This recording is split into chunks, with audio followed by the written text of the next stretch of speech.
তো হ্যালো বাচ্চারা, কেমন আছো তোমরা সবাই? আশা করি তোমরা সবাই ভালো আছো। আজকের ক্লাসে আমরা অ্যানিম্যাল কিংডম বা প্রাণী জগৎ সম্পর্কে আলোচনা করব, যেটা তোমাদের ক্লাস 11 এর সেমিস্টার 1 এর সেই পরীক্ষায় এই চ্যাপ্টারটা আছে। তো আজকের ক্লাসে আমরা যে যে টপিক সম্পর্কে দেখব সেগুলো আমরা দেখে নিই। আজকের ক্লাসে সর্বপ্রথম যে টপিকটা সম্পর্কে দেখব সেটা হলো প্রাণী জগতের বৈশিষ্ট্য, অর্থাৎ অ্যানিম্যাল কিংডম। একে অনেক সময় মেটাজোয়াও বলা হয়। 2 নম্বরে যে টপিকটা দেখব সেটা হলো প্রাণীদের শ্রেণীবিন্যাসের ভিত্তি, অর্থাৎ বেসিস অফ ক্লাসিফিকেশন। এই দুটো টপিক পড়ব এবং এই দুটো টপিক রিলেটেড যদি কোনো প্রশ্ন থেকে থাকে তাহলে আমরা সেই প্রশ্নগুলো সলিউশন করার চেষ্টা করব। তো বেশি দেরি না করে শুরু করা যাক আজকের ভিডিও। সর্বপ্রথম যে টপিকটা দেখব সেটা হলো প্রাণী জগতের বৈশিষ্ট্য, অর্থাৎ কিংডম অ্যানিমেলিয়া বা মেটাজোয়া। যদি আমরা একটু দেখি যে কিংডম অ্যানিমেলিয়া বা মেটাজোয়া, যার কিছু বৈশিষ্ট্য, এরা হচ্ছে বহুকোষী, অর্থাৎ মাল্টি সেলুলার, অর্থাৎ এদের দেহ হচ্ছে অনেক সংখ্যক কোষের সমন্বয়ে গঠিত। 2 নম্বরে হচ্ছে এরা পরপোষী, অর্থাৎ হেটারোট্রপস, অর্থাৎ খাদ্যের জন্য অন্যের উপর নির্ভরশীল, অর্থাৎ এরা নিজেদের জন্য যে খাদ্য, সেই খাদ্য অন্যের উপর নির্ভর করে বা অন্যের থেকে এরা সংগ্রহ করে, অর্থাৎ অন্যজন যদি সে খাদ্য তৈরি করে দেন সেটাকে তারা গ্রহণ করে। মেন কথায় বলতে গেলে চলে, এরা খাদ্য অন্যের থেকে সংগ্রহ করে থাকে। 3 নম্বর হচ্ছে এরা হচ্ছে হলোজৈক পুষ্টি, অর্থাৎ হলোজৈক নিউট্রিশন। এই হলোজৈক পুষ্টি বা এই হলোজৈক নিউট্রিশন বলতে বোঝায় প্রথমে খাদ্য গ্রহণ করে, অর্থাৎ ইনগেস্টেশন, দেন তারপরে হচ্ছে পরিপাক বা ডাইজেশন, অর্থাৎ এরা কোনো একটি খাদ্য সেটাকে তারা গ্রহণ করলো তাদের দেহে, দেন সেই খাদ্যটাকে তারা ডাইজেস্ট করলো, অর্থাৎ পরিপাক করলো। তো এরপরে যে টপিকটা আমরা সম্পর্কে দেখব সেটা হলো কিংডম এই অ্যানিমেলিয়া বা মেটাজোয়া। এরা আবার দুইটি অংশে বিভক্ত। নাম্বার 1 যদি আমরা দেখি তাহলে হচ্ছে প্যারাজোয়া, আর নাম্বার 2 হচ্ছে ইউমেটাজোয়া। যদি আমরা দেখি প্যারাজোয়া সম্পর্কে তাহলে এরা হচ্ছে আদিম মেটাজোয়া, অর্থাৎ প্রিমিটিভ মেটাজোয়া, অর্থাৎ এরা অনেক আগেকার সময়ের হচ্ছে মেটাজোয়া। প্যারাজোয়া আবার একটি পর্বে বিভক্ত, সেটা হচ্ছে ফাইলেম পরিফেরা। এরা অ্যাকচুয়ালি দেখতে গেলে চলে অনুন্নত প্রাণী। অপরদিকে যদি দেখি ইউমেটাজোয়া, ইউ মানে হচ্ছে উন্নত, সবচেয়ে ভালো কোনো কিছুকে এই বায়োলজি টার্মে ইউ মানে হচ্ছে উন্নতকে বোঝায়। যদি আমরা ইউমেটাজোয়ার ক্ষেত্রে দেখি তাহলে এরা হচ্ছে প্রকৃত বা উন্নত মেটাজোয়া প্রাণী, অর্থাৎ এরা হচ্ছে এদের দেহ হচ্ছে উন্নত। এই ইউমেটাজোয়া যারা কিনা অনেকগুলি কোষ একত্রে মিলিত হয়ে গঠিত করে কলা, যাকে ইংলিশে বলা হয় টিস্যু, এন্ড এই অনেকগুলি কলা একত্রে মিলিত হয়ে গঠিত করে অঙ্গ, যাকে ইংলিশে বলা হয় অর্গান। এন্ড এই অনেকগুলি অঙ্গ বা অর্গান একত্রে মিলিত করে অঙ্গতন্ত্র বা অর্গান সিস্টেম। যদি এই কোষ, কলা, অঙ্গ, অঙ্গতন্ত্র, এটা যদি তোমাদের নামটা যদি নতুন মনে হয় তাহলে তোমরা যখন cell the unit of life, অর্থাৎ কোষ জীবনের মূল একক, এই চ্যাপ্টারটা যখন তোমরা পড়েছো বা কোনো প্ল্যাটফর্মে যদি পড়ে থাকো বা নিজে থেকে যখন কোনো বইতে বা পড়েছো বা হয়তো পরবর্তীতে এই চ্যাপ্টারের পরে বা কয়েকটা চ্যাপ্টারের পরে হয়তো তোমরা পড়বে, তাহলে সেক্ষেত্রে সেখানে এইগুলো সম্পর্কে আলোচনা সেই চ্যাপ্টারে ডিটেলসে করা হয়। এরপরে আমরা যেটা দেখবো সেটা হচ্ছে এই ইউমেটাজোয়ার অন্তর্ভুক্ত প্রধান যে পর্বসমূহ, অর্থাৎ যে প্রধান যে ফাইলেম গুলো আছে। নাম্বার 1 হচ্ছে সিলেন্ট্রেটা বা নিডেরিয়া, তাহলে এই সিলেন্ট্রেটার কে অনেক সময় নিডেরিয়াও বলা হয়। নাম্বার 2 হচ্ছে টিনাফোরা, নাম্বার 3 হচ্ছে প্লাটি হেলমেন্থিস, নাম্বার 4 হচ্ছে অ্যাশকি হেলমেন্থিস, যাকে অনেক সময় বলা হয় নিমাটোডা। তারপরে হচ্ছে অ্যানেলিডা, দেন তারপরে হচ্ছে আর্থোপোডা, দেন তারপরে হচ্ছে মোলাস্কা, দেন তারপরে হচ্ছে একাইনোডার্মাটা, তারপরে হচ্ছে হেমিকর্ডাটা, অ্যান্ড সর্বশেষ হচ্ছে কর্ডাটা। তোমাদের সবচেয়ে মনে রাখতে হবে যে টপ টু বটমে যেমন ভাবে আছে, অর্থাৎ উপর থেকে নিচে যেমন পরপর আমি তোমাদেরকে স্ক্রিনের উপরে যেটা তোমরা দেখতে পাচ্ছ যেমন ভাবে আমি লিখে রেখেছি, ঠিক তেমন ভাবেই তোমাদেরকে পরপর মনে রাখতে হবে। কারণ সিলিন্ড্রিটা থেকে যত কর্ডাটা যাওয়া যাবে, অর্থাৎ উপর থেকে নিচে যত যাওয়া যাবে, এই যে সিলিন্ড্রিটা থেকে যদি তোমরা দেখো, একটু খেয়াল করো, এই সিলিন্ড্রিটা থেকে যখন এই কর্ডাটা অর্থাৎ উপর থেকে নিচের দিকে তোমরা যখন আসবে, তখন ওপরের দিকের যে প্রাণীগুলো আছে তাদের যে কোষ যতটা উন্নত হবে, তার থেকে নিচের দিকের প্রাণী অর্থাৎ এই যে কর্ডাটা, এই প্রাণীগুলো তত ওপরের প্রাণীর থেকে, ওপরের দিকের যে প্রাণী অবস্থিত এই যে সিলিন্ড্রিটা, এদের থেকে আরো বেশি উন্নত হবে। সেই জন্য এই নামগুলো তোমাদেরকে পরপর মনে রাখতে হবে। অ্যান্ড যদি এখানে অনেকের হয়তো প্রবলেম হতে পারে যে নামগুলো পরপর মনে রাখার হয়তো প্রবলেম হচ্ছে, যে মনে রাখতে পারছি না, তো তোমরা নামগুলো বারবার পড়বে, 5-6 বার পড়ার পরে দেন সেটাকে তোমরা খাতায় পরপর লেখার চেষ্টা করবে। যদি তোমাদের তাও মনে না থাকে তাহলে আমাকে এই ভিডিওর কমেন্ট সেকশনে জানাবে। জন্য আমরা হয়তো তোমরা যদি চাও যে এই পুরো ছকটা উপর থেকে নিচ পর্যন্ত, যে এটা যদি মনে রাখার কোনো যদি একটা শর্ট ট্রিক্স থাকে তাহলে খুব ভালো হয়, তাহলে কমেন্টে মেসেজ করো।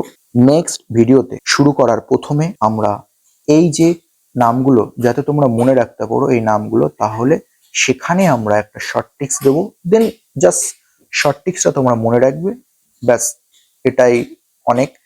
আর শর্ট ট্রিক্স থেকেই তোমরা জাস্ট কয়েক সেকেন্ড লাগবে এই নামগুলোর উপর থেকে নিচে মনে রাখতে, অর্থাৎ সিলিন্ড্রিটা থেকে এই কর্ডাটা পরপর নাম তোমরা মনে রাখতে পারবে। এরপরে যে টপিকটা পড়বো সেটা হচ্ছে প্রাণীদের শ্রেণীবিন্যাসের ভিত্তি বা বেসিস অফ ক্লাসিফিকেশন। অর্থাৎ প্রাণীদের গঠন এবং আকৃতিতে পার্থক্য থাকা সত্ত্বেও কিছু মৌলিক বৈশিষ্ট্য সকলের মধ্যে সাধারণতভাবে দেখা যায়। আর এই বৈশিষ্ট্যগুলিকেই প্রাণীদের শ্রেণীবিন্যাসের ভিত্তি হিসেবে ব্যবহার করা হয়। অর্থাৎ এক কথায়, যখন কোনো একটা প্রাণী তোমরা দেখছো, সেই প্রাণীর গঠন এবং আকৃতি অন্য প্রাণীর গঠন এবং আকৃতির সঙ্গে পার্থক্য বা আলাদা হতে পারে, বাট তাদের দুজনের মধ্যে এমন কিছু বৈশিষ্ট্য আছে বা থাকবে যারা কিনা সাধারণত সেটা আর কি শ্রেণীবিন্যাসের ভিত্তি করে বিভিন্ন পার্টে আর কি ডিভাইড করা হয়েছে। নাম্বার 1 হচ্ছে সংগঠনের স্তর, অর্থাৎ লেভেল অফ অর্গানাইজেশন। এখানে শর্ট ফর্মে হয়তো LOO, অর্থাৎ লেভেল অফ অর্গানাইজেশন, অনেক সময় বইতে থাকে এরকম ভাবে লেখা। তার ভিতরে 1 নম্বর হচ্ছে কোষীয় স্তর, অর্থাৎ সেলুলার লেভেল। এই সেলুলার লেভেল যেখানে শুধুমাত্র হচ্ছে কোষ উপস্থিত থাকে, অর্থাৎ অনেক সংখ্যক কোষ আর কি দ্বারা গঠিত হয়, হচ্ছে এই কোষীয় স্তর বা সেলুলার লেভেল অর্গানাইজেশন। আর এই যার উদাহরণ যদি আমরা দেখি তাহলে সেটা হচ্ছে পরিফেরা, যাদের আর কি সেলুলার লেভেল অর্গানাইজেশন দেখতে পাওয়া যায়। পরে হচ্ছে নাম্বার 2 হচ্ছে কলা স্তর বা টিস্যু লেভেল অর্গানাইজেশন, অর্থাৎ অনেক সংখ্যক কোষ একত্রে মিলিত হয়ে এই কলা স্তর বা টিস্যু লেভেল গঠন করে থাকে। আর এই টিস্যু লেভেল অর্গানাইজেশন যার উদাহরণ যদি আমরা দেখি তাহলে হচ্ছে সিলেন্ট্রেটা, যাকে অনেক সময় আমরা নিডেরিও বলে থাকি। অ্যান্ড 2 নম্বর হচ্ছে টিনোফোরা। তোমরা এখানে এই ইংলিশ টার্মগুলোকে মনে রাখার চেষ্টা করবে, ইংলিশে যে স্পেলিং আছে সেগুলোকে মনে রাখার চেষ্টা করবে, কারণ এই চ্যাপ্টার থেকে ম্যাক্সিমাম কোশ্চেনের ক্ষেত্রেই হয়তো বাংলা লেখা থাকবে, বাট সেক্ষেত্রে অনেক সময় ইংলিশটাকেই উচ্চারণ বাংলা হিসেবে সেটা লেখা থাকবে, সেই জন্য ইংলিশটা একটু জোর দিয়ে মনে রাখার চেষ্টা করবে। 3 নম্বরে হচ্ছে অঙ্গ স্তর, অর্থাৎ অর্গান লেভেল অর্গানাইজেশন, অর্থাৎ যেখানে অনেক সংখ্যক কলা একত্রে গঠিত হয়, অর্থাৎ টিস্যু একত্রে গঠিত হয়ে অঙ্গ বা অর্গান গঠন করে। আর এই অর্গান লেভেল অর্গানাইজেশন যার যদি আমরা এক্সাম্পল দেখি তাহলে হচ্ছে প্লাটি হেলমেন্থিস। সর্বশেষ হচ্ছে 4 নম্বর অঙ্গতন্ত্র, অর্থাৎ অর্গান সিস্টেম লেভেল অর্গানাইজেশন। যদি তার ক্ষেত্রে দেখি তাহলে এখানে হচ্ছে অনেক সংখ্যক অর্গান অর্থাৎ অঙ্গ একত্রে গঠিত হয়ে অর্গান সিস্টেম বা অঙ্গতন্ত্র আর কি গঠিত করে। আর এক্সাম্পল যদি দেখি তাহলে আমরা দেখব অ্যাশকি হেলমেন্থিস থেকে কর্ডাটা পর্যন্ত যে সকল প্রাণী আছে তারা হচ্ছে এই অর্গান সিস্টেম লেভেল অর্গানাইজেশন।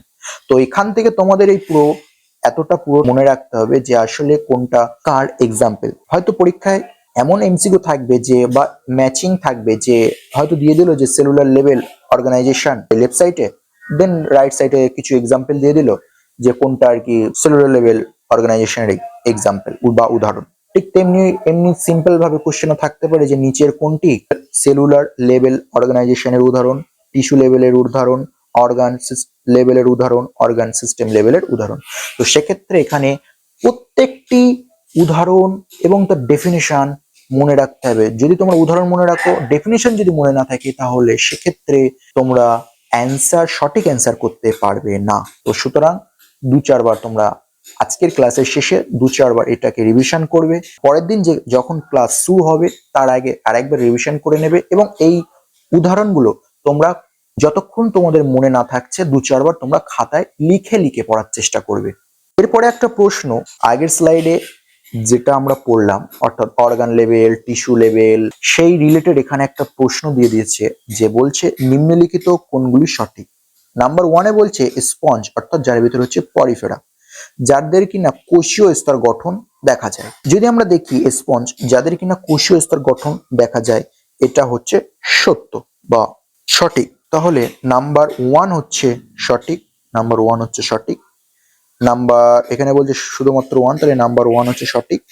এখানে বলছে শুধুমাত্র 2 and 3, তো সুতরাং অপশন বি এন্ড সি হচ্ছে রং, কারণ এখানে অপশন 1 হচ্ছে সঠিক। দেন তারপরে বলছে 2 নম্বরে বলছে প্লাটি হেলমিনথিস, যাদের কিনা অঙ্গ স্তর গঠন দেখা যায়। সুতরাং অপশন 2 হচ্ছে সঠিক, অপশন 2 হচ্ছে সঠিক। তাহলে 2 নম্বর সঠিক, 2 নম্বর সঠিক। দেন 3 নম্বরে যদি আমরা দেখি, বলছে অ্যানিলিডা, আর্থ্রোপোডা, মোলাস্কা, একাইনোডার্মাটা এবং কর্ডাটা, যাদের কিনা অঙ্গতন্ত্র স্তরের গঠন দেখা যায়।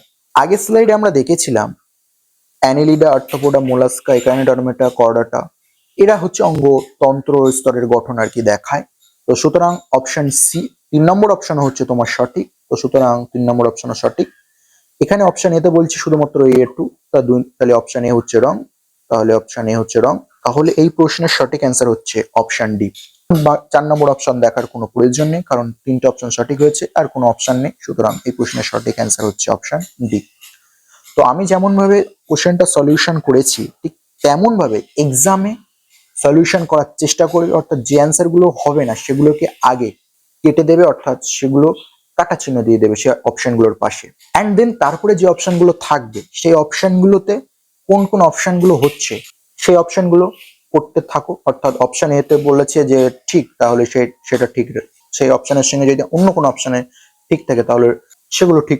তারপরে আস্তে আস্তে যখন আসবে নিচের দিকে, তখন দেখবে যে এমন একটা পজিশনে তুমি থাকবে, ঠিক সেই সময় দেখবে যে বাকি অপশনগুলো অটোমেটিক্যালি ডিলিট হয়ে যাচ্ছে, অর্থাৎ রং হচ্ছে। সুতরাং সর্বশেষ এসে তুমি আর কি সঠিক অ্যান্সারটা কয়েক সেকেন্ডের মধ্যে তুমি পেয়ে যাবে। সুতরাং আমি যেমন ভাবে সলিউশন করার চেষ্টা করেছি, এছাড়াও বেটার বা এইভাবেই তোমরা পরীক্ষার ক্ষেত্রে সলিউশন করার চেষ্টা করবে। তো সুতরাং হার্ড ওয়ার্ক করলে হবে না, তার সঙ্গে স্মার্ট ওয়ার্কও করতে হবে। তো আর এই চ্যানেলকে তোমাদের ফলো করতে হবে, তোমাদের জন্য আরো অনেক কিছুই গিফট আছে, সময়ের সাথে সাথে তোমরা দেখতে পাবে।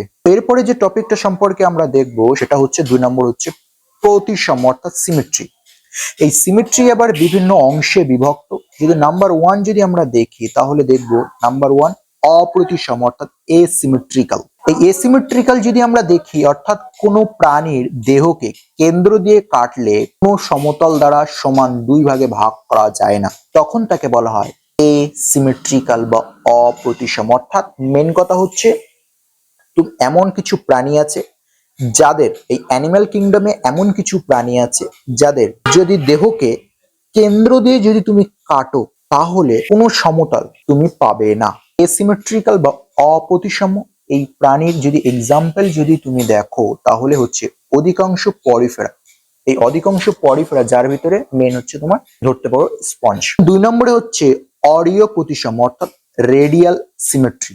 রেডিয়াল সিমেট্রি যদি সম্পর্কে দেখো, তাহলে কোনো প্রাণীর দেহকে কেন্দ্রীয় অক্ষ বরাবর যে কোনো তলে কাটা হলে যদি দেহটি 2টি সমান অংশে বিভক্ত হয়, তবে এই ধরনের প্রতিসাম্যকে অরীয় প্রতিসাম্য বলা হয় বা রেডিয়াল সিমেট্রিক্যাল বলা হয়। অর্থাৎ মেন কথা হচ্ছে এই অ্যানিম্যাল কিংডমে এমন কিছু আরো প্রাণী আছে যাদের যদি দেহর কেন্দ্র বরাবর যদি তুমি যে কোনো তলে কাটো, তাহলে সেটি 2টি সমান অংশে বিভক্ত হতে পারে।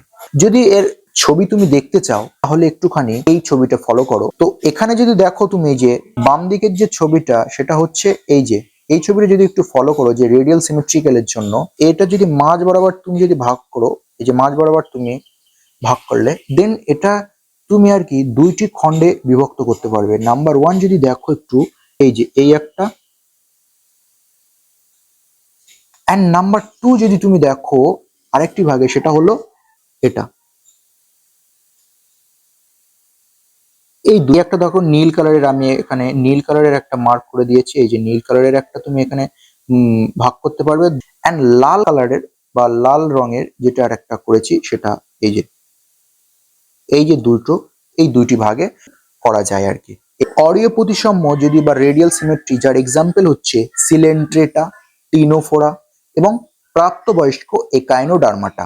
তো এখানে আবারও বলছি, এই যে প্রতিসাম্য বা সিমেট্রি, এখানে যে এক্সাম্পল আছে সেই এক্সাম্পল গুলো কোনটার কোন এক্সাম্পল সেগুলো প্রত্যেকটা মনে রাখতে হবে, কারণ এক্সাম্পল দিয়ে প্রশ্ন পরীক্ষায় থাকে। সেই জন্য প্রতিটি টপিক খুব ভালো করে মনে রাখতে হবে এবং সেগুলোকে বারবার রিভিশন করতে হবে। এবং এই ক্লাসের নোট তোমরা, প্রত্যেকটি নোট তোমরা খাতায় লিখবে এবং সেটাকে বারবার রিভিশন করবে। এরপরের যেটা হচ্ছে 3 নম্বর, সেটা হচ্ছে দ্বিপার্শ্বীয় প্রতিসাম্য বা বায়োলেট্রাল সিমেট্রি। বায়োলেট্রাল সিমেট্রি যদি দেখো, অর্থাৎ কোনো প্রাণীর দেহকে কেন্দ্রীয় অক্ষ বরাবর একটি তলে কাটলে ডান ও বাম সমান দুইটি অংশে বিভক্ত করা যায়, এই ধরনের প্রতিসাম্যকে দ্বিপার্শ্বীয় প্রতিসাম্য বলা হয়। অর্থাৎ এই অ্যানিম্যাল কিংডমে এমন কিছু প্রাণী আছে যাদের যদি কেন্দ্র বরাবর যদি কাটো, তাহলে ডান এবং বাম দুইটি অংশে বিভক্ত করা যাবে বা দুইটি অংশে ভাগ করা যাবে, তাদের একে বলা হয় দ্বিপার্শ্বীয় বা বায়োলেট্রাল সিমেট্রি। যদি এক্সাম্পল দেখো তাহলে হচ্ছে প্লাটি হেলমিনথিস থেকে কর্ডাটা পর্যন্ত অ্যানিম্যাল কিংডমে যত প্রাণী আছে সকলই হচ্ছে বায়োলেট্রাল সিমেট্রি দেখায়। এবং তার সঙ্গে হচ্ছে একাইনোডার্মাটের যে লার্ভা স্টেজ, সেটাও কিন্তু এই বায়োলেট্রাল সিমেট্রি দেখায়। তোমরা একটু খেয়াল করো তাহলে এখানে দেখবে যে বায়োলেট্রাল সিমেট্রি, এটা হচ্ছে তোমার বায়োলেট্রাল সিমেট্রি আর কি গঠন। এটা হচ্ছে বায়োলেট্রাল সিমেট্রির গঠন, অর্থাৎ মাঝখান দিয়ে যে ভাগ করেছে, যদি একটু খেয়াল করে দেখো তাহলে দেখবে যে এই মাঝখান বরাবর যে ভাগ হয়েছে, এই মাঝখান বরাবর দেন তোমরা দুটো অংশ দেখতে পাচ্ছ, একটা হচ্ছে লেফট সাইডে আর একটা হচ্ছে রাইট সাইড, এই দুইটি পার্টে তোমরা দেখতে পাচ্ছ। তো আগের স্লাইড রিলেটেড যে অপ্রতিসাম্য বা এসিমেট্রিক্যাল, রেডিয়াল প্রতিসাম্য বা দ্বিপার্শ্বীয় প্রতিসাম্য অর্থাৎ বায়োলেট্রাল সিমেট্রিক্যাল, সেই রিলেটেড এখানে আরেকটা প্রশ্ন দিয়েছে। তো এরপরে আমরা কোশ্চেনটা সলিউশনে যদি আমরা একটু দেখি তাহলে দেখবো যে কলম এতে বলছে অপ্রতিসাম্য বা এসিমেট্রিক্যাল। এই অপ্রতিসাম্য এসিমেট্রিক্যাল যেটা কিনা অ্যাকচুয়ালি স্পঞ্জে আর কি প্রেজেন্টস, এই অপ্রতিসাম্য বা অ্যাসিমেট্রিক্যাল যেটা হচ্ছে স্পঞ্জের ক্ষেত্রে দেখা যায়। তো অপশন এর সঙ্গে 3, এর সঙ্গে 3, এর সঙ্গে 3, তো সুতরাং অপশন এ এবং অপশন বি হচ্ছে রং, কারণ এখানে বলছে এ এর সঙ্গে 1, এখানেও বলছে এ এর সঙ্গে 2, সুতরাং option A and option B হচ্ছে পুরোপুরি রং। দেন 2 নম্বর যদি আমরা দেখি, অর্থাৎ এই রেডিয়াল প্রতিসাম্য, এই রেডিয়াল প্রতিসাম্য যেটা কিনা সিলেন্ট্রেটা এবং এই রেডিয়াল প্রতিসাম্য তার সঙ্গে এই টিনোফোরা, এই দুটোর হচ্ছে তোমার উদাহরণ হচ্ছে তোমার এই রেডিয়াল প্রতিসাম্য। 2 এর সঙ্গে 2 এবং 4, এখানে বলছে 2 এর সঙ্গে 2 এবং 1, তো সুতরাং অপশন সি হচ্ছে রং, কারণ 2 এর সঙ্গে 2 এবং 4 হবে। তাহলে এই প্রশ্নের সঠিক অ্যান্সার হচ্ছে অপশন ডি হচ্ছে এই প্রশ্নের সঠিক অ্যান্সার। আর বাকি যে 3টা যদি আমরা দেখি, যে এখানে বলছে দ্বিপার্শ্বীয় প্রতিসাম্য, এই দ্বিপার্শ্বীয় প্রতিসাম্য যেটা কিনা অ্যাকচুয়ালি প্লাটি হেলমিনথিসে দেখা যায়, অর্থাৎ 3 এর সঙ্গে 1, সুতরাং তো এই প্রশ্নের অলরেডি অপশন ডি। অর্থাৎ আমি যেমন ভাবে প্রশ্নটা সলিউশন করছি বা সমাধান করছি, তোমরাও ঠিক এমন ভাবে বা এছাড়াও আরো বেটার হয়ে যদি তোমাদের কাছে থেকে থাকে কম সময়ের মধ্যে সলিউশন করার বা সমাধান করার, তাহলে সেই পদ্ধতি তোমরা ইউজ করবে প্রশ্ন সমাধানের জন্য পরীক্ষার ক্ষেত্রে। সেটা হতে পারে অফলাইন বা অনলাইনে, যখন আমরা এক্সাম নেব, বা অফলাইনে তোমাদেরকে যখন কোশ্চেন এর পিডিএফ তোমাদেরকে দেবো ফুল এক্সাম পরীক্ষার বা চ্যাপ্টার ওয়াইজ পরীক্ষার জন্য, সেখানেও তোমরা একইভাবেই প্র্যাকটিস করবে। তো আজকের ভিডিওটা এখানেই শেষ করছি। ভিডিও যদি ভালো লাগে ভিডিও একটি লাইক করো, চ্যানেলে যদি নতুন হয়ে থাকো তাহলে চ্যানেলটি সাবস্ক্রাইব করে পাশের নোটিফিকেশন অল করে রেখে দিও, যাতে করে এই চ্যানেলের সমস্ত ভিডিওর ইনফরমেশন সর্বপ্রথম তোমাদের কাছে পৌঁছে যেতে পারে। আজকের ক্লাসটা কেমন লাগলো অবশ্যই কমেন্টে জানিও, এবং নেক্সট আর কোন টপিক এর উপর ভিডিও আনলে তোমাদের ভালো হয় বা সুবিধা হয় সেটিও কমেন্টের মাধ্যমে আমাদেরকে জানিও। দেখা হচ্ছে নেক্সট পরের অন্য কোনো একটি টপিক নিয়ে অন্য একটি নতুন ভিডিওতে। ততক্ষণ তোমরা সুস্থ থেকো, ভালো থেকো এবং নিজের প্রতি খেয়াল রেখো।